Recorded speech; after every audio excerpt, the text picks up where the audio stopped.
Sorry जिनको hurt हुआ, क्योंकि वो मेरे दिमाग में बिल्कुल नहीं आया था कि इतना ज़्यादा हर्ट हो जाएंगे लोग। मतलब मैं सीरियस ही करना चाह रही थी स्टार्टिंग में कि सब थोड़ा सीरियसली सुने, और बोल तो मैं कुछ और भी सकती थी, लेकिन स्टार्टिंग में सीधे मेरे दिमाग में वही आया। आप में और उसमें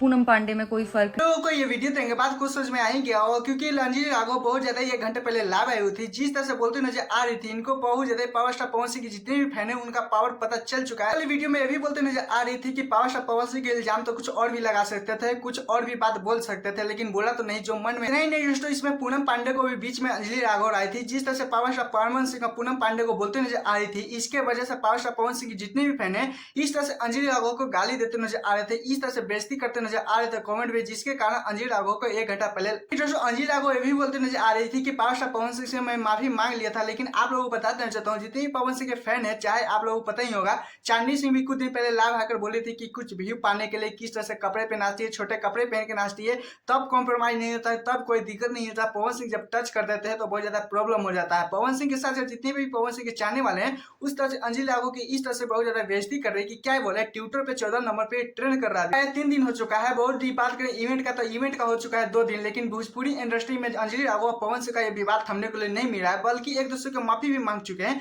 फिर भी विवाद थमने के लिए नहीं मान चुके हैं। क्योंकि आप लोग बता देना चाहूँ, जो पावर स्टार पवन सिंह को ये दम ठाने हुए हैं कि अंजलि राघव को कहीं का भी नहीं छोड़ना है। खैर, आप लोगों को इस पे क्या राय है, प्लीज कौन जो बताएगा। चलिए दूसरे अपडेट को चलते हैं, जिसमें टुनटुन यादव का एक रंगदार सॉन्ग आया है, जिसके बहुत ज्यादा फैन कुछ नाराज भी हैं, कुछ बहुत ज्यादा खुश भी हैं। तो कौन सा खुश? 1 घंटा पहले 30 से सॉन्ग आता है टुनटुन यादव का। सॉन्ग का नाम है जीजा जी प्लीज। क्योंकि आप लोगों को बता देना चाहता हूँ, 6 घंटे में इस तरह से बहुत ज्यादा अच्छी तरीके से रैंकिंग कर रहा है। इसी वजह से टुनटुन यादव के कुछ फैन नाराज है, कुछ फैन बहुत ज्यादा अच्छी तरीके से कर रहे हैं। आप लोगों को बता देना चाहता हूँ, ये जातिवाद सॉन्ग गाया गया है। क्योंकि आप लोग बता देना चाहता हूँ, जितने भी अहिर समाज के होते हैं, यादव समाज के हैं, ओनली वही सॉन्ग सुन सकते हैं। ऐसे तो ये सॉन्ग में बहुत ज्यादा अच्छी तरीके से रील भी बना सकते हैं, बीच बीच में अच्छा क्लिप भी है, ताकि टुनटुन यादव जब रंगदारी सॉन्ग दे तो बहुत ज्यादा अच्छी तरीके से। क्योंकि आप लोगों को बता देना चाहता हूँ, बहुत ज्यादा ऐसे लोग हैं जो टुनटुन यादव को भी बहुत ज्यादा पसंद करते हैं दिल से, लेकिन जब जातिवाद सॉन्ग निकालते हैं, जब आता है लोगों के बीच में, बहुत ज्यादा मूड खराब हो जाता है बहुत ज्यादा अच्छी तरीके से। जिस तरह से कॉमेंट में बहुत ज्यादा बोल गया है, जिस तरह से बहुत ज्यादा हेट मिल रहा है कि टुनटुन यादव को, उसी टुनटुन यादव के साथ अंजलि राय को भी बहुत ज्यादा जोड़ी देखने को मिलेगा। आप लोगों को बताते चाहता हूँ, राय भी बहुत ज्यादा यादव समाज में ही लगा जाता है, इसी कारण अंजलि यादव भी बोल सकते हैं। क्योंकि आप लोग बता देना चाहता हूँ,